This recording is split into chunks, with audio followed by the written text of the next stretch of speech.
bus to Santo Domingo was packed with people and luggage, with chickens, vendors hopping on and off, selling coconuts, mangoes, sweetbread. The bus to Santo Domingo, it was hot. It was so hot, my skin was just literally sticking to the maroon vinyl of the seats. And no matter how hard I tried, I just could not open the window. The more I struggled, the sweatier and the more frustrated I got, till I turned to my friend Daisy, who was not a sweaty mess. And she handed me a sliver of yellow fruit and just said, "Hannah, that window is not gonna open, but these mangoes are delicious."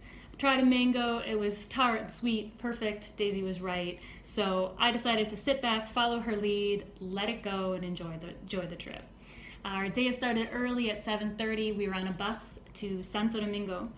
Daisy is a member of Neo Juventud, which is the youth group that I worked with as a Peace Corps volunteer in Palmar, Ecuador. One of the business ventures that the group has is that they raise quails and sell the quail eggs. Quail eggs are very high in nutrients, which benefit the community, as malnutrition is a common issue in coastal towns in Ecuador. It also provides the youth in the community with needed jobs and income. The youth group had sent us with 425 very hard-earned dollars and the daunting task of purchasing 300 quails and bringing them back on a 9-hour bus ride on a public bus. This was a big investment on their part, and so we could not fail. Daisy turned to me at this point and says, "Man, I really hope it doesn't rain." About an hour outside of Santo Domingo, it started pouring, and by the time we reached the bus terminal, it was a torrential downpour. So we grabbed the first taxi we could find, and the guy said he knew where he was going. He did not. So he proceeded to stop every few miles and ask the best-looking woman within earshot for directions. So about 20 minutes and 7 curvy women later, we pulled up to the home of the couple that would sell us the quails. At this point, I'd been in the country for about a year, and somehow I just still naively thought that I was going to walk in, pay the $425, get the quails, and leave. That did not happen. Rather, we were very warmly received by the woman who welcomed us with hugs, introduced us to her family, offered us showers to refresh from our journey. And while we were chatting and hanging out, it became clear that the birds were not actually at the home, but that we need to go un poco más adentro, meaning that we were going to need to hike into the jungle and box the birds ourselves.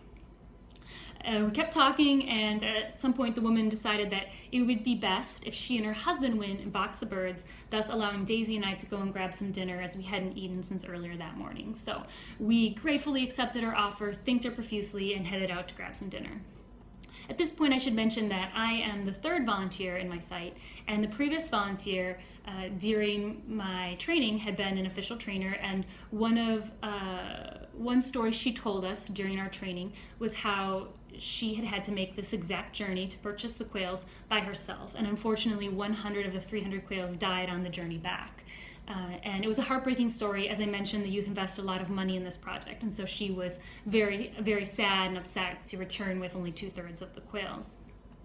I was a volunteer in training at that time, and I just remember comforting myself by thinking, well, that'll never be me. I mean, no way. I would just never try to bring 300 quails back 9 hours on a public bus. I just wouldn't do that. But here I was, a year later, standing in line to buy tickets for myself, Daisy, and 300 quails. The gentleman at the bus, we tried really hard to buy tickets so that the quails could sit on the seats in the bus, but we lacked a defense to their very strong argument that the birds smelled like old shoes. So we agreed they could go in a compartment of the bus and just asked they be put away from the compartment closest to the motor. And the couple was there waiting for us at the bus terminal, and they waited until the bus arrived, helped us load 15 boxes of birds onto the bus, and kindly included a yappa of 2 quirky-looking chickens. The yappa is a really cool Ecuadorian custom that basically translates to freebie. So if you make a purchase, you can kind of pout a little bit until the proprietor includes a little something extra. In this case, the couple just generously gave us the chickens. So lots of cheek kisses and hugs goodbye. We got on the bus and headed back. That bus ride was the coldest that I had ever been in Ecuador. I like to think, being from Wisconsin, that I am immune to what people living in Ecuador, a country that is literally cut in two by the equator, think of as cold. But it was downright chilly. At one point, a woman even demanded to get off the bus with her baby, wait in the rain for a warmer bus. But it was a blessing for our quails. Daisy and I just snuggled up and fell asleep.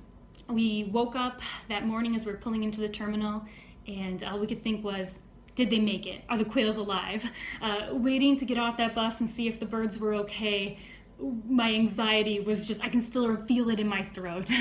And I'm so happy to report that every single quail survived the journey. I survived that journey. And I walked away learning a lesson I would learn over and over again, that I had so much to learn from Daisy, from my community, about letting go. Sometimes that window just won't open, and the mangoes are delicious.